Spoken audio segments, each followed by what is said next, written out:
Oh, morning, everybody. We were having a lot of fun backstage, which is why, oh my goodness, it's going to be a really fun Monday conversation. But you guys listening to me, Amy, Russell, Sandy's joining us today for AuthorTalk. Our lovely author guest is Kim Lengling. So you guys, let's dive in. But before we dive in, I'm just saying, because I know I'm going to throw Russell a curveball here, and he does not like curveballs, Kim. Just FYI.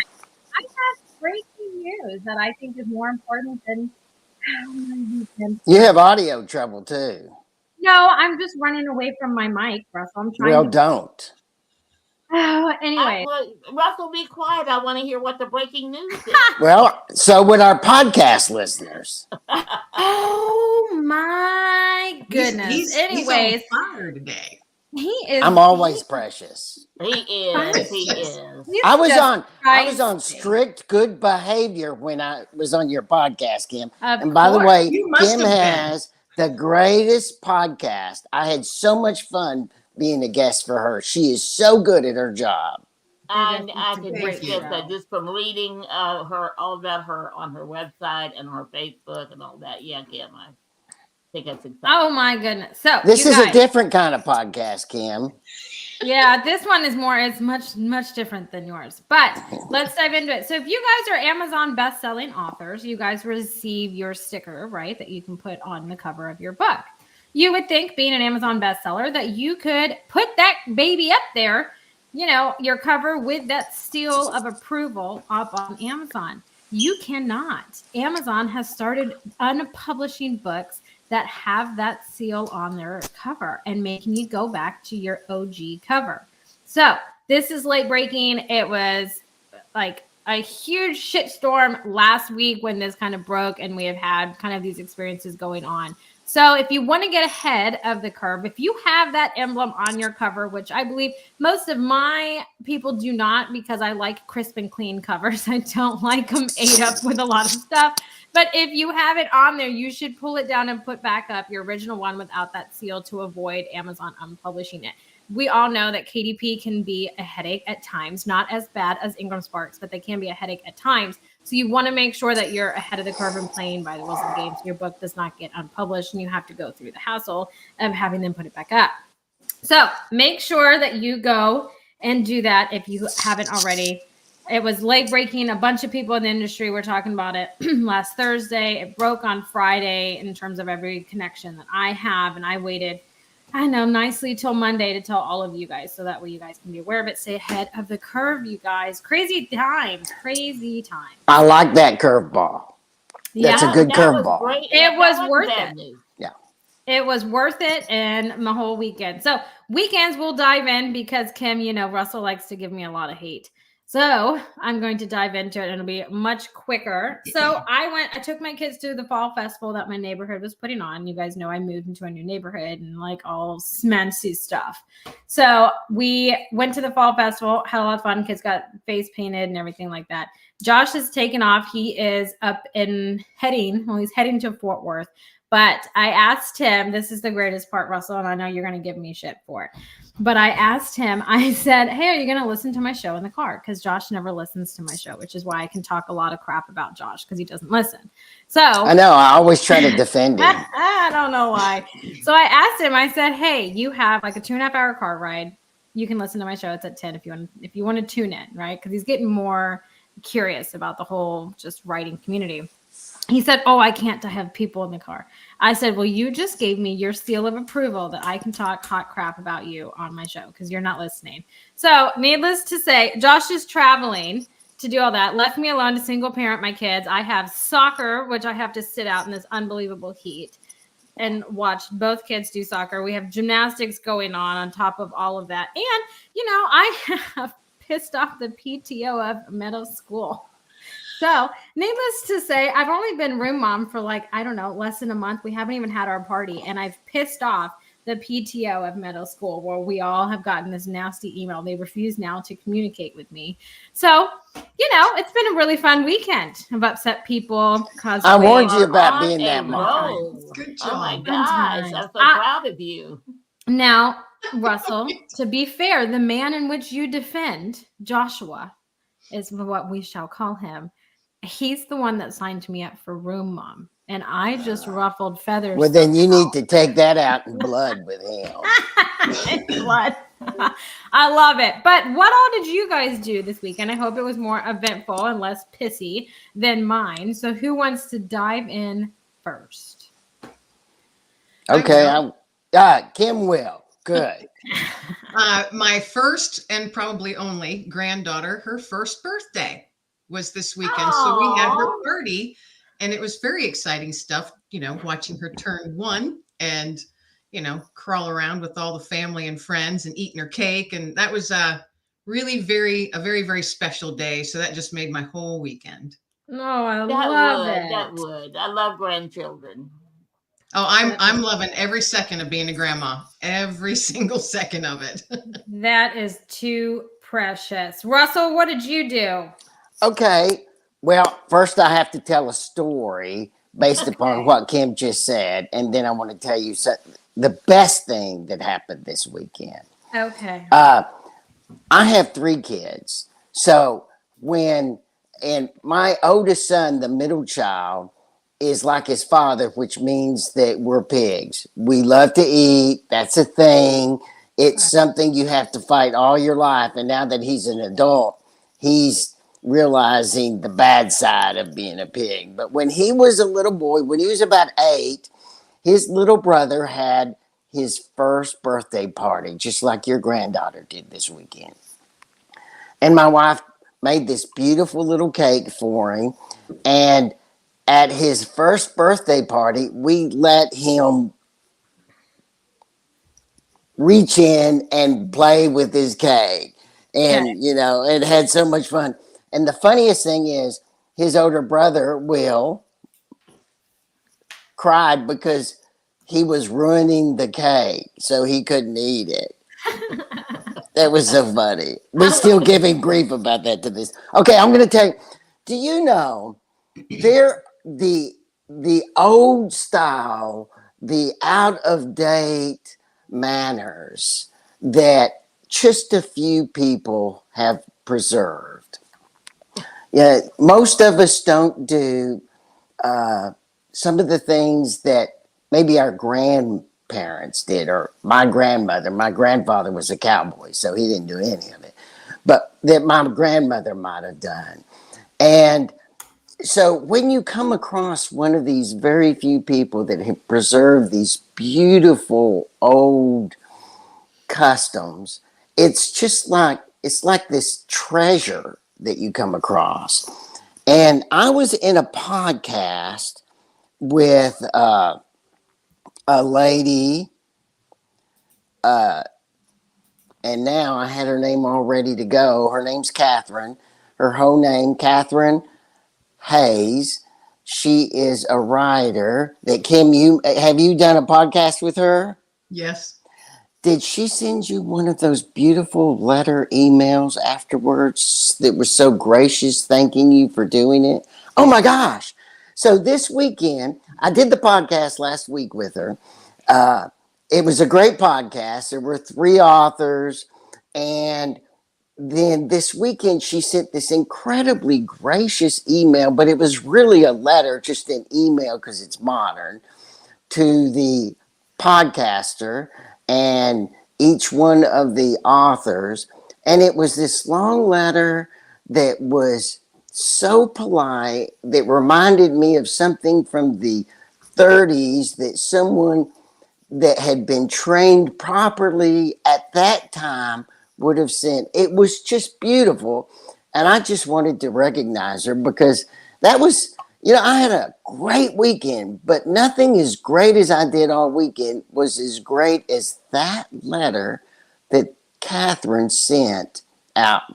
And I just wanted to acknowledge it. She blew me away with it. So you got one too, Kim? I did. I want one. You made it sound wonderful. I want one. You should. It just sounds nice. Yeah, they are. Honestly, really shows us, and honestly, it kind of goes along with your book, Kim. The Nuggets. It's coming out in November. Nuggets of Hope. I think it was. I'm not looking at it, but I love that.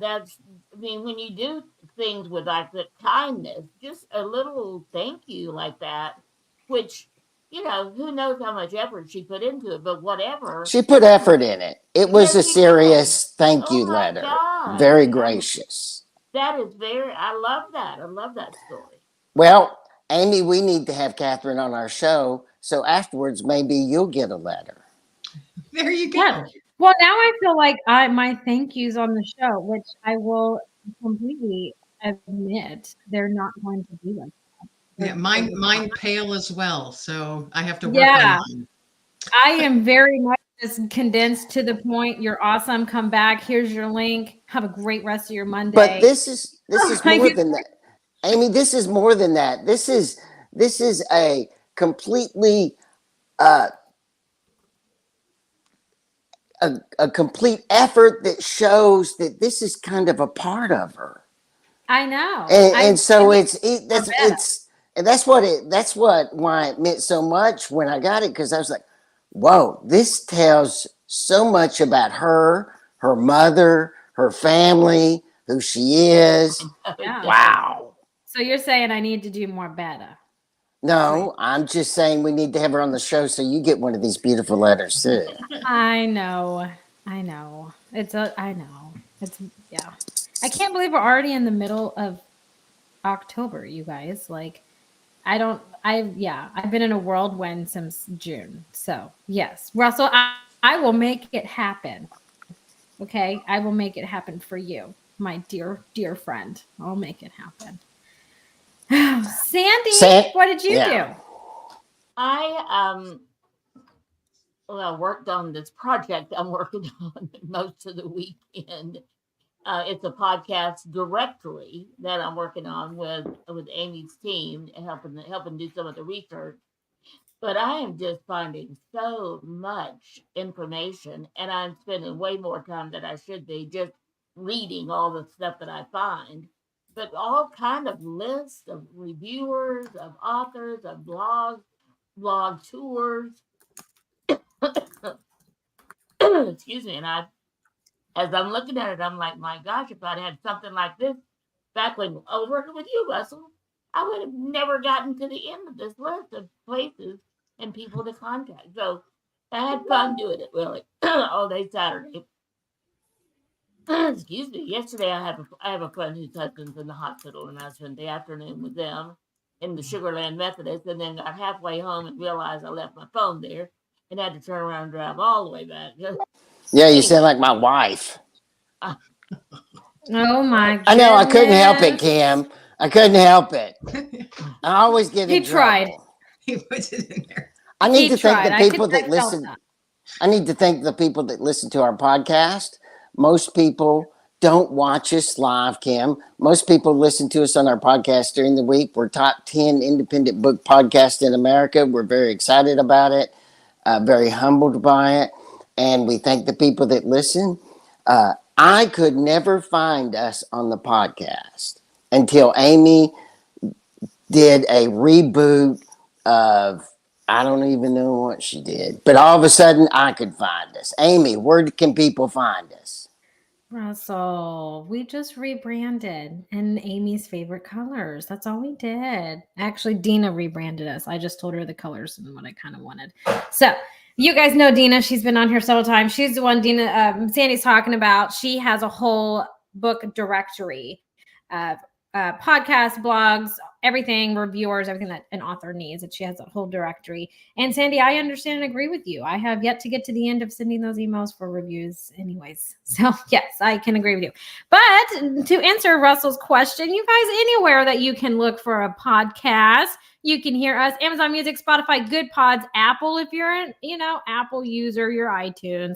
If you're an Android user like me, you can use Google Play to find us. Make sure you just type in AuthorTalk. Look for the crimson, red, and gold. Our AuthorTalk is in gold. Click on that, and you can find every episode we have done, from our OG originals of Sandy and Russell down at Russell's place when he lived in Houston, and me just popping on every now and then, to the latest one, and this one will be up right after. But if you want to come on over and engage with us and leave us a comment and see, you know, the fun that we have and to make fun of us, laugh with and at us, because I do both, come on over to our YouTube channel, any one of our social media platforms. AuthorTalk has a group that you can be a part of if you want to. We love engaging and hearing what you guys have to say, making sure that your questions get answers as well as ours. Because, you know, Sandy's the one that taught me that every author has a story behind being an author, which is what we tried to dive into. So, Sandy, with all that being said, let's get Kim talking about her latest book, Nuggets of Hope.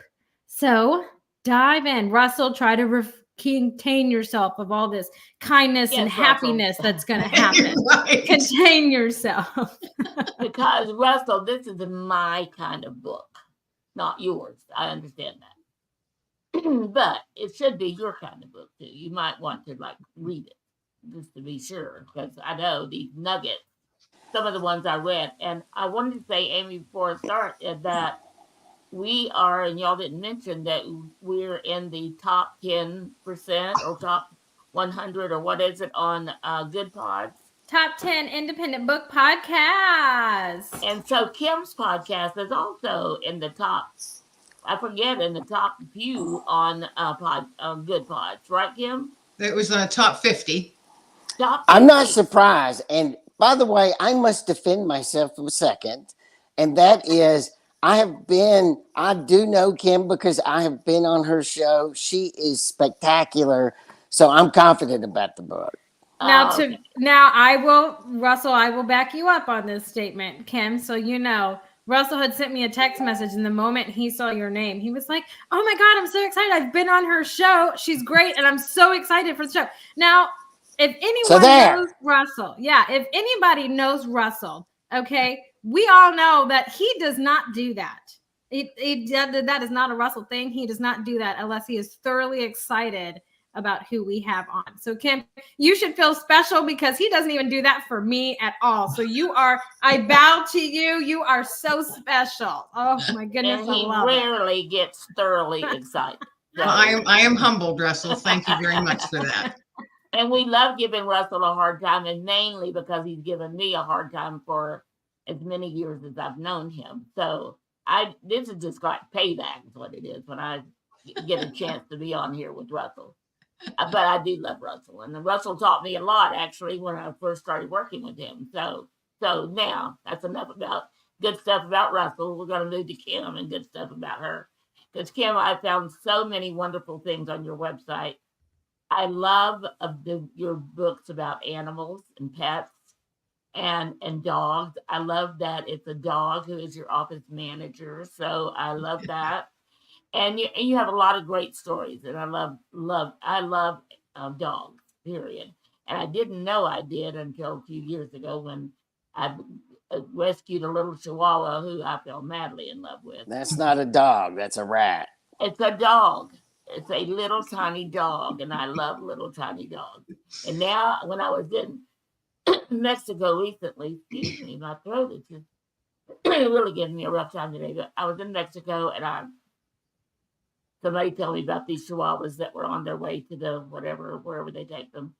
And I went to look at them, and one of them looked just like my Chihuahua, like a younger version. So I'm like, I have to have this dog. I have to take it back to the United States with me. So anyway, that's my story. And I know you have lots of stories. So how did you get this affinity of talking to dogs and working with pets? I just love animals and always have been. I'm one of those people that prefers to be outside, out in nature, out in the woods. I have no problem sitting very quietly outdoors and just, the deer will walk by or come up, or, the critters. It's my family jokes. And they're like, they call me, you're Kim, you're going to be that old lady in her 80s that they call the crazy bird lady or the crazy animal lady. And I'm like, that would be the best title to have. I can see that for you. And oh my gosh, I love it. I would love it. So I love all animals. I live in the country, and I'm very blessed by that because I'm surrounded by woods and fields. So every day I have deer coming through the back of my property. I've got all manner of critters, and dogs though for me have just always been special. And I feel like I have, like you used the word affinity. I have an affinity with them. For whatever the reason is, I connect with them deeply on a deeper level, I think, than maybe some folks do. And when I look at them, at least the ones I've had, and all my dogs have been rescues. So when I meet them for this first time, and I typically rescue them from a kill shelter. And so if they look me directly in the eyes and I sit there and go, oh, there's more than a dog in there. Then I'm like, that. Then I'm like, you gotta come home with me, sweet pea. So that's how I've gotten my dogs, and just by looking at them, because some of them might be crazy, or they're filled with fear and uncertainty, and they might have come from a traumatic experience or something really awful when you get to them in the shelter. And so I took it upon myself to learn as much as I could of how to safely and calmly let the dog settle into my home. And it takes 3 months, So as I learned that, and all the different little tricks and stuff that you can use to make sure they feel comfortable and that you're a safe place, they don't need to be fearful anymore. Once you have that, it's a ridiculous blessing. My dog blesses me every single day, and they all have their own personalities. And so, of course, he's featured in both of the Paw Prints books, Paw Prints on the Couch and Paw Prints on the Kitchen Floor. He's featured. He gave the introduction in the last book from his point of view, with his words. So it's just, I don't know. It's one of those things. One of my quirks. I can look at him, say, okay, there's more than a dog in there. And then his voice comes through to me as like a 12-year-old boy. So cocky. I absolutely love it. And my other dog, I called him the old man. His name was Digger. I had him for 14 years. I still miss him today. He was that one for me. And I always called him, he was the wise one. So he always came through like a 75-year-old man, because he always had these nuggets of wisdom and very wise and taught lessons every day. So that's how his voice came through to me. And yeah, that's just, I don't know, just something I do. And Kim, I thought of so many questions to ask you about that. We could spend the rest of the entire time talking just about the animals and your experiences. Because I think I love that. And I have that relationship with my first Chihuahua. I tell him, you're my person. Yeah. And I know him. I love him. And he's 14 years old. So I'm not going to say any more about that because I won't be able to talk. So anyway, let's go to your book before I lose it totally here. So I love on your website, you're called the Queen of the Realm too. Just FYI, I think that's really cool. So tell me about your books. You've got a lot of books, one new book coming out, Nuggets of Hope. But how did you start writing about the kindness, acts of kindness? It was a few years ago, about 2.5 years ago now. The word hope started showing up, and I don't know if you've had numbers show up everywhere, and you're like, oh, I have to play that number in the lottery, whatever. It was a word for me, and the word was hope. And I was anything I'd hear, the word would be there. I'd read, I'd see on billboards, I'd see in stores. The word hope was everywhere. And I'm thinking, all right, I think maybe I'm supposed to do something with this, but what? But it was such a strong nudge. And I remembered I had this deck of small cards, they're like affirmation cards. Someone had given them to me a while back. And I'm like, I think I have a few, the kind that say, you're a rock star, you're awesome. Those kind, just little cards. So I thought, well, I can hand those out. So I put them in my purse. And whenever I'd go and do errands, I would tuck them in to different places throughout the stores that I was in and be like, okay, that's my nugget of hope. I did that. But then the word started showing up even more. And I'm going, I thought I was losing my mind because I'm like, what is going on? This word is literally everywhere. And then I thought, no, I didn't think. I realized I was supposed to do something more with it, but I'm supposed to do it person to person. And I'm going, oh my goodness. And I'm a person of faith. So I feel very strongly that God was nudging me that direction. Absolutely. You are supposed to, I want you to approach a person. I'm like, oh my gosh, that's, people are going to think I'm crazy or a creeper or a stalker or something. And I thought, well, what can I give them? So I got online and looked, and I found these little nuggets of hope online. So I bought a whole bunch of them. They're polished stones with the word hope engraved in them in gold. And this one is one I keep on my desk, and I constantly have it in my hand, like a worry stone.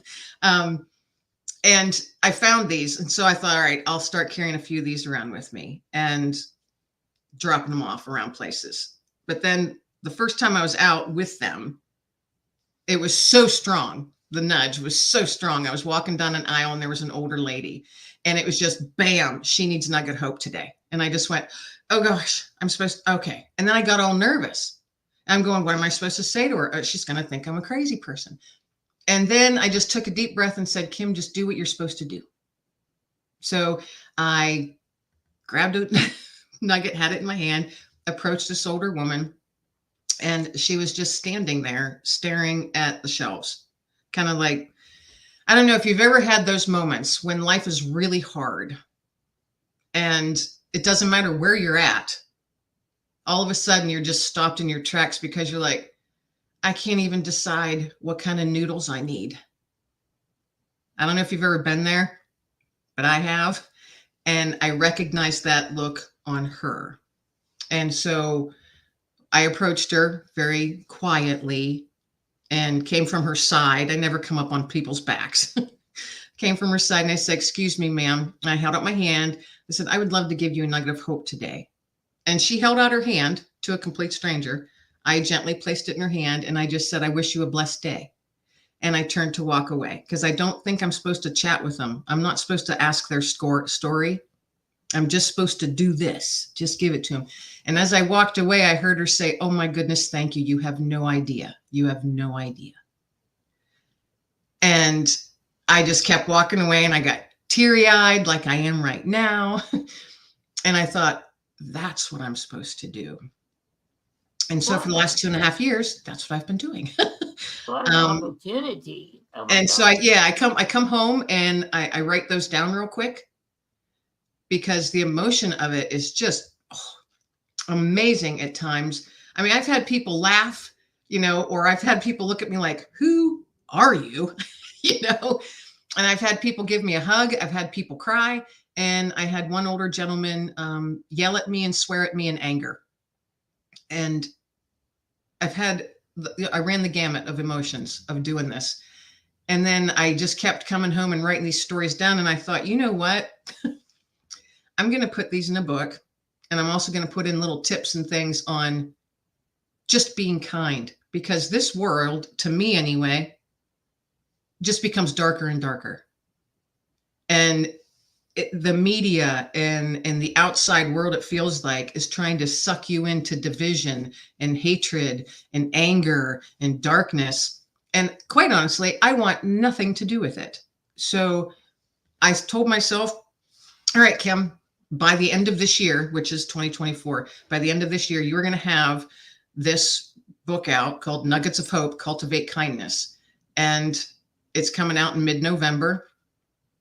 And I don't know about you folks, what you see and hear in the news realm, but it's not light. It's all dark. There's nothing happy about it. And I think that whatever I can do, and hopefully my book will be a nugget, and it's going to land exactly where it's supposed to land, on the people it's supposed to land in front of. So, as you're talking, I'm thinking, how many people could use that as a gift? So how many people I know that I could buy that book for and give to them? So I hope we can help you with getting the word out about, and especially right now on this podcast, it's like, how many people do you know that just need some kindness?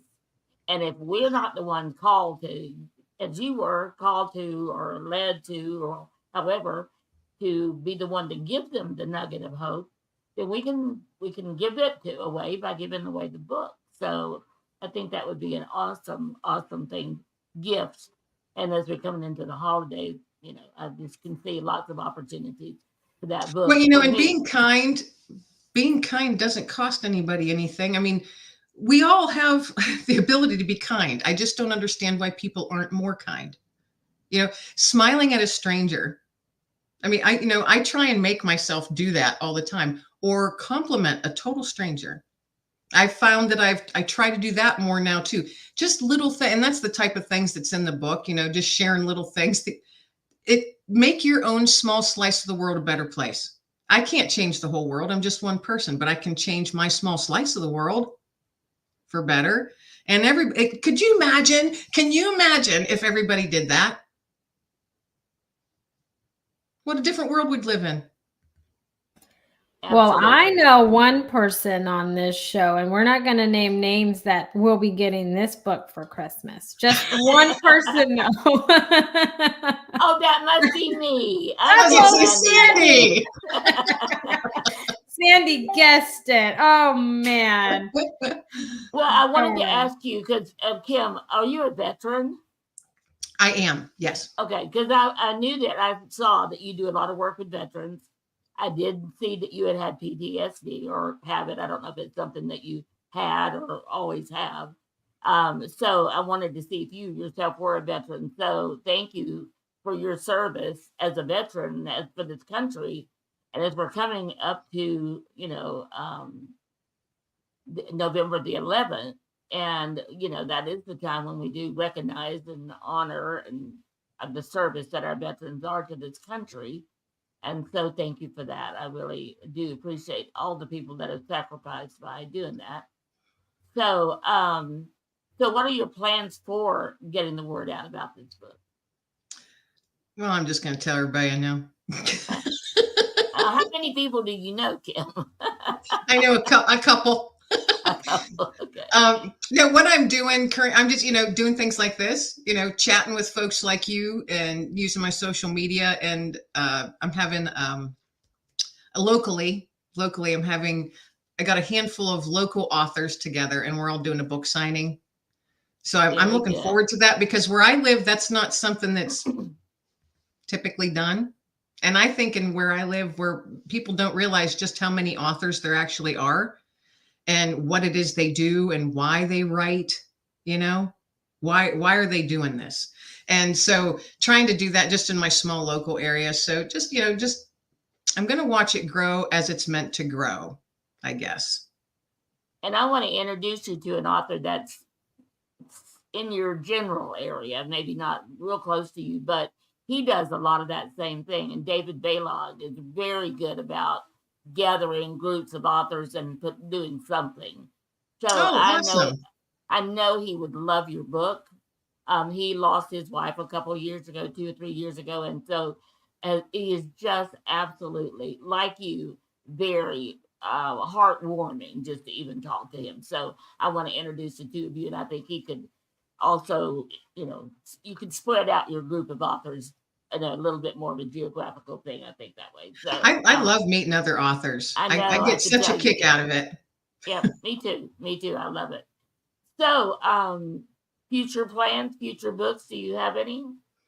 Or are you just taking it one step at a time?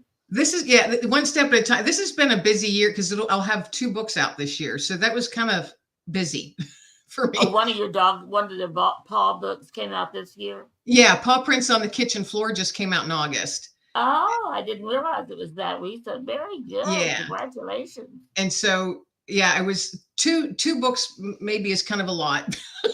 I know other people that do more than that, but for me, it was, I don't know what next year. I think I've got one more Paw Prints book that I want to do, because I want to turn it into 3. So it's a series. You got 2 out, make it 3, turn it into a series. And so this one's going to be Paw Prints on where? Probably on the porch. Oh, the porch. Okay. Paw Prints on the porch. That sounds great. That sounds really good. I was thinking of snuff marks on the back window. Because my back seat and window of my car is nothing but snuff marks. But then I was like, nah, doesn't flow off the tongue as well as Paw Prints on the porch. So I do like that. I do. So Dexter is your office manager. Is he the one you write about more than any of the others? Or? Russell, we can't hear you. He's being very quiet. I know. No, I can't hear you. Oh, he's muted. There. Is your headphones plugged in? Is your volume turned up? Russell has gone mute. Oh my. He's abandoned us. He has abandoned us. No, he'll come back.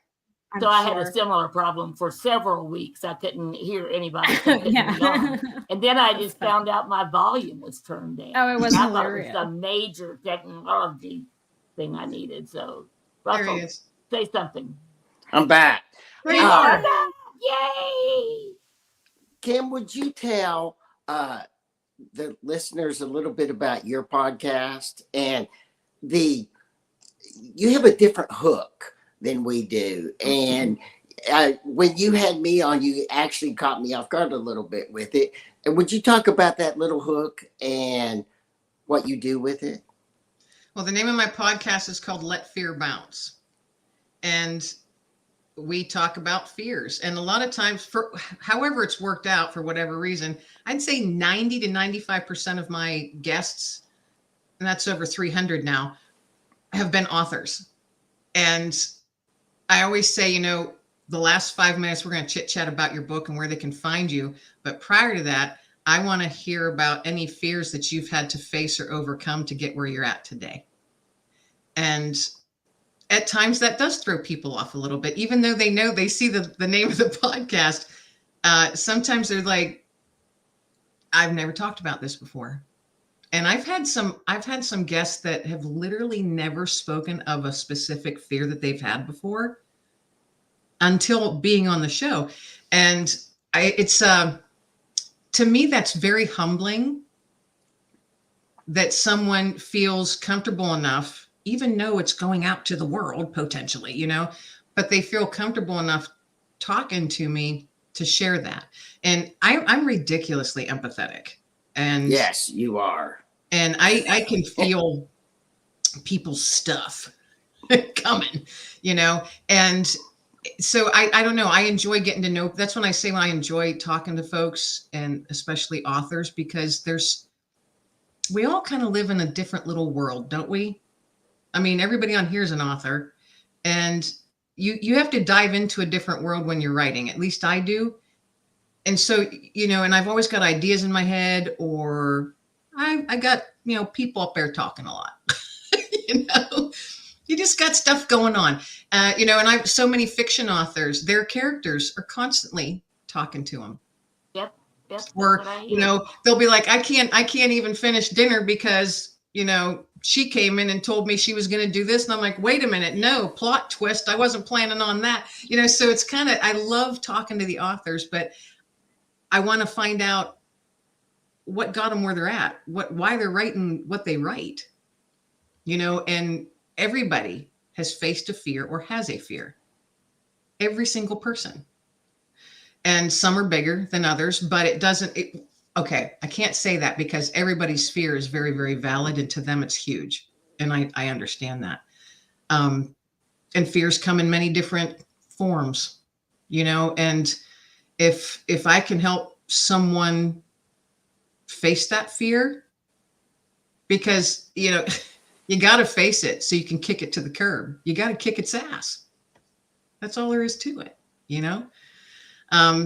But yeah, that's just a little bit about what the podcast is about. And I started it because it was at the beginning of the pandemic when the world was insane. Well, it still is, but the world closed. Let's put it that way. The world closed.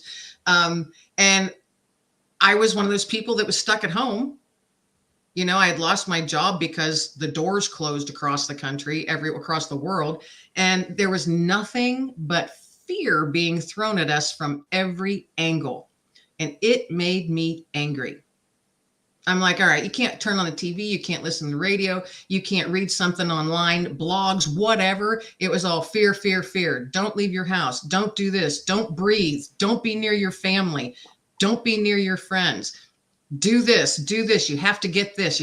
And I was like, no. And then I thought, since I'm home and I got nothing else to do, what's this podcast stuff all about? I had no idea what a podcast was. So I Googled it.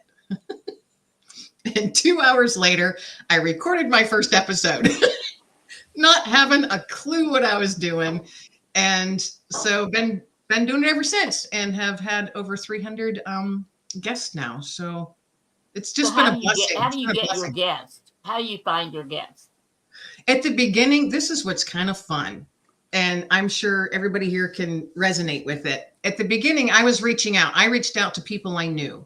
And I had entered or gotten in a couple of online networking groups. So I was with people from all over the world. So I started just, hey, you want to be my guest? I'm new at this. Blah. So it started like that. But then probably around year 2, the beginning of year 2, people started reaching out to me. And now I regularly each week have 2 to 3 emails from publicists saying, I've got a great guest. If you would like to consider this person. So I don't have to look for them anymore, which is really, to me, it's really exciting, because I was like, that was so much work. And how long has it been? How many years have you had the podcast? 2020. Oh, 2020. Okay. So yeah, 4 years. 4 years now. Jeez. Time flies. Wow. So yeah, it's fun. It's fun. I enjoy it. And I've been, oh my goodness. And you all have been in the same realm.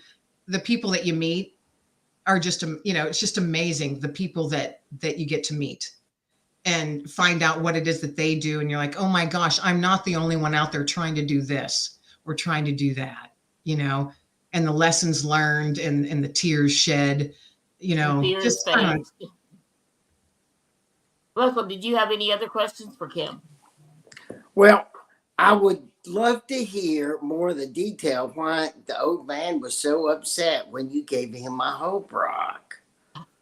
I've been dying. There's like, you mentioned that, then you went on. I was like, wait. There's a story there. There is a story, and it's in the book, Nuggets of Hope. Then don't tell it. I love it. They can get the book. That was good, Kim. Very good. Job. Yeah, that was a tough one, actually, Russell. That was, I will share this. When I got to my car, because he took the nugget, even though he's yelling and swearing at me. Without fail, every person I've approached has held their hand out and accepted the nugget. Without fail, which blows my mind if you think about it. I'm a total stranger. And he did take the nugget and put it in his pocket. And he had to have been mid to late 80s. So I got back to my car, and my heart hurt so bad for him. I just started sobbing. Mm-hmm. And it still works me up when I think about it, because he was such a hurting soul. And whatever it was that caused him to just explode, I thought, I'm supposed to stand here and I'm just going to take it. I'm not taking it personal, but if he needs to throw this stuff out, I'll catch it for him. So yeah, you have to read it in the book. It's a good story. That is a great way to end an interview. Good job, Kim. It is, Kim. Well, Kim, would you tell us where people can find your book, podcast, more about you? Whose dog? Mine. Sandy's. That's a rat. That's not a dog. I've always had big dogs, large dogs, like 80 to 110 pound dogs. And the Chihuahuas, which I think all animals are wonderful, but it's so funny because to my dogs, it's like, that's breakfast. Mm-hmm. But to my dog, I say that with love. Or my dog, the Chihuahua, he would think your dog is his breakfast too. Exactly. Big bat, sure. Yeah. The personality of a Chihuahua. Yeah. He is the boss of the house, believe me. I love it. And he's a great one, the new one, thinks he's the boss. So we are having a little bit of a, top of the mountain kind of game. You're giving me a headache now. I love it. So Kim, tell us where people can go and find everything about you. I catched on to Russell there, and he was about to, just do Russell's stuff.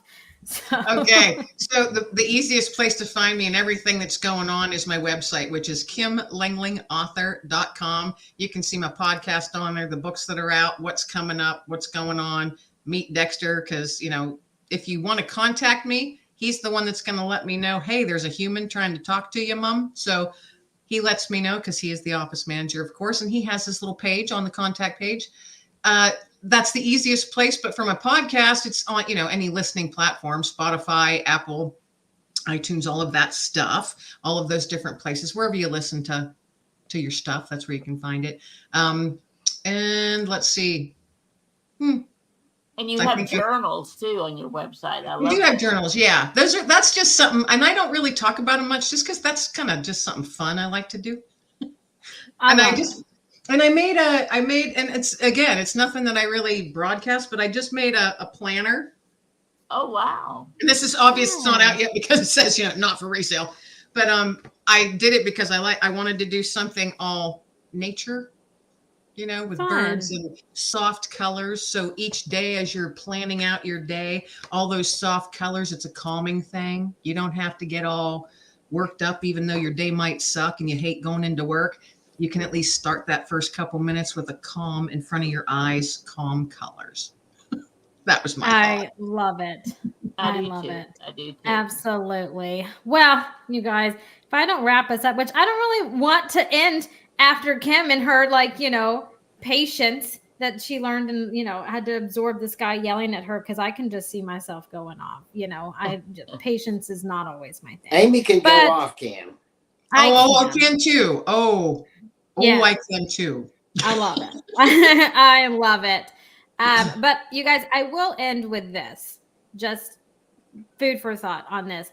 I'm going to buy Kim's book because I know someone outside of myself that needs hope. So you guys all know our dear friend, Greg Kelso. He passed away and his 1 year, not even anniversary, but his 1 year since his passing was last Thursday or Friday. And me and Greg's mom have been bringing each other kind of consolement in that. Greg's Comic-Con that he wanted has not happened because I cannot find myself to go to a Comic-Con without thinking of Greg. So I'm going to buy Kim's book. And if you feel, enthralled or need to do that just to help spread hope with people that are having hard times, especially now with all these hurricanes that have happened and devastation that has happened, I encourage you to go and do that and check out her website. I know we all need hope at some point, and I don't want to face my fears, Kim. So I'm proud that you have a show where you face your fears. It's great, and I love it. Well, Aimee, then you need to come on my show. Oh, well. Aimee would be great at your show. And please let me come on just to type on comments as your show is going on. No. Well, it's on YouTube. Terrible. It's on YouTube as well. That's what I was forgetting. It is on YouTube as well. So you could comment all you want. No, Aimee, that's an open invitation. Open invitation if you'd like to be my guest. Don't tell Russell that. Oh my gosh, that is just terrible. But you guys, just food for thought. We all need hope in our lives. We all know somebody that needs hope in our lives. So if you feel inclined to do it, I'm going to do it. I'm telling you now. And I don't ever tell you that on air, but I am going to do that. I feel like there's some people in my life that need it, and I need it right now. I've struggled a lot with Greg's passing. It's been really difficult for me. So I have struggled a lot. And the holidays are coming up, which is equally just as hard, right, for a lot of people. Right. So I will leave you with all of that. But as always, you guys, we do hope that you have a wonderful Monday and a great rest of your week. Okay. And until next Monday, bye for now, everybody. Bye.